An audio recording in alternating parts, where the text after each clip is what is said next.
बुलेटिनमध्ये आपल्या सर्वांचं स्वागत। आपण पाहताय एबीपी माझा, मी ज्ञानदा कदम। बुलेटिनच्या सुरुवातीला एक महत्त्वाची बातमी। मराठा आरक्षणासाठीच्या आंदोलनादरम्यान राज्यात झालेल्या तोडफोड आणि जाळपोळीच्या घटना घडल्या आणि याच पार्श्वभूमीवरती मुख्यमंत्री आणि उपमुख्यमंत्र्यांच्या उपस्थितीत काल कायदा सुव्यवस्थेची एक बैठक पार पडली आहे। रात्री 10 ते 11 अशी 1 तास मुख्यमंत्री उपमुख्यमंत्री यांनी ही आढावा बैठक घेतली। या बैठकीला राज्यभरातले सर्व जिल्हाधिकारी आणि पोलीस प्रमुख हजर होते। या बैठकीत आंदोलनाच्या दरम्यान मालमत्तेचं आणि जीवितहानी करणाऱ्यांच्या विरोधात कठोर कारवाई करण्याचे आणि गुन्हे दाखल करून अटक करण्याचे निर्देश दिले गेलेत। राज्यामध्ये जर हिंसक वातावरण निर्माण होत असेल तर कठोर कारवाई केली जावी अशा सूचनाही दिल्या गेल्यात।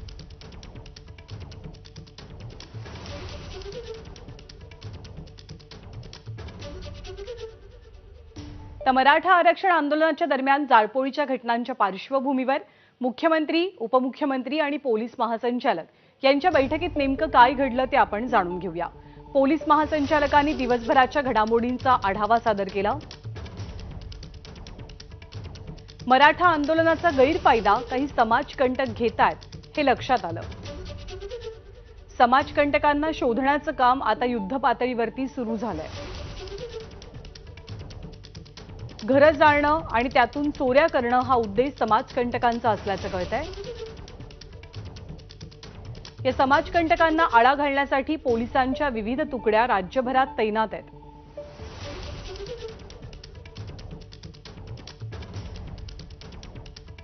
राज्याची गुप्तचर यंत्रणा याविषयी काम करते।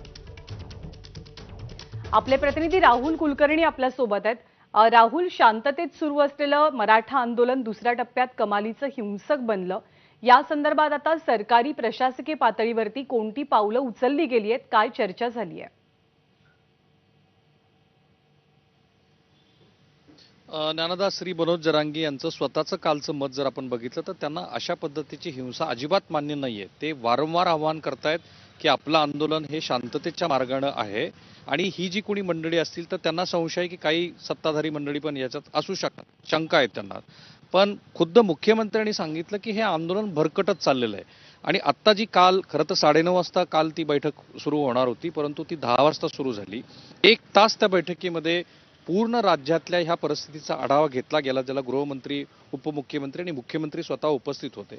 आणि त्याच्यातून सरकारला एक असं लक्षात येत आहे की मनोज जरांगे हे शांततेच्या मार्गाने आंदोलन करत असताना ज्या पद्धतीनं जाळपोळ सुरू आहेत, याचा अर्थ असा की काही मंडळी या परिस्थितीचा गैरफायदा घेत आहेत। जसं ते स्वतःच म्हणाले की जर काल रात्री आणि आज दिवसभरात असं काही घडलं की ज्यामुळं मला मोठा निर्णय घ्यावा लागेल, म्हणजे मनोज जरांगे यांनी पण ते स्पष्ट केले, राज्य सरकार पण ते म्हणतंय।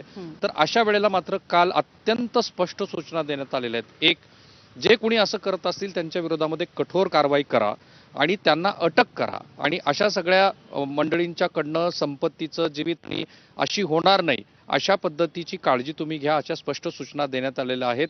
प्रसंगी ज्यांना अटक केलेली आहे त्यांची नावं सुद्धा तुम्ही प्रसार माध्यमांना सांगा, कारण हे कळू द्या की हे कोण समाजकंटक आहेत। अशा पद्धतीच्या सूचना, स्पष्ट सूचना या काल गृहमंत्र्याच्या वतीनं आणि मुख्यमंत्र्याच्या वतीनं देण्यात आलेल्या आहेत। त्यामुळं आत्ता कालपासून जे काही आंदोलन सुरू होतं ते कोण लोक आहेत त्याचाही शोध घेतला जाईल। काही गुप्तचर यंत्रणाकडनं जे काही इनपुट्स त्यांना मिळत असतील त्याच्यावरती कारवाई केली जाईल। याचा अर्थ असा की मनोज जरांगे यांच्या म्हणण्याप्रमाणे आणि राज्य सरकार जे सुचवत आहे त्याप्रमाणे जर कोणी इथून पुढे जीवितहानी आणि मालमत्तेचं नुकसान केलं तर त्यांच्या विरोधामध्ये मात्र कठोर कारवाई करा, अशा स्पष्ट सूचना या काल सरकारने दिल्या। आणखीन एक महत्त्वाचा मुद्दा, बॉम्बे हायकोर्टाच्या छत्रपती संभाजीनगर खंडपीठाने एक मधल्या काळामध्ये एक निर्णय दिलेला आहे। त्या निर्णयामध्ये असं म्हटलेलं आहे की कायदा आणि सुव्यवस्था राखणं ही राज्य सरकारची जबाबदारी आहे, पण जर या आंदोलनादरम्यान काही अशा मालमत्तेचं नुकसान होत असेल तर त्या ठिकाणी उपस्थित असलेले जे आंदोलक आहेत त्यांच्याकडनं याबद्दलची नुकसान भरपाई घ्या।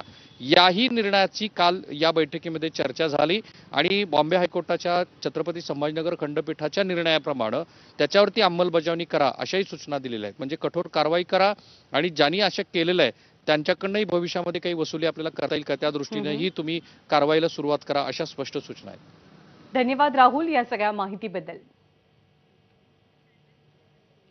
आणि मनोज जरांगे यांनी केलेल्या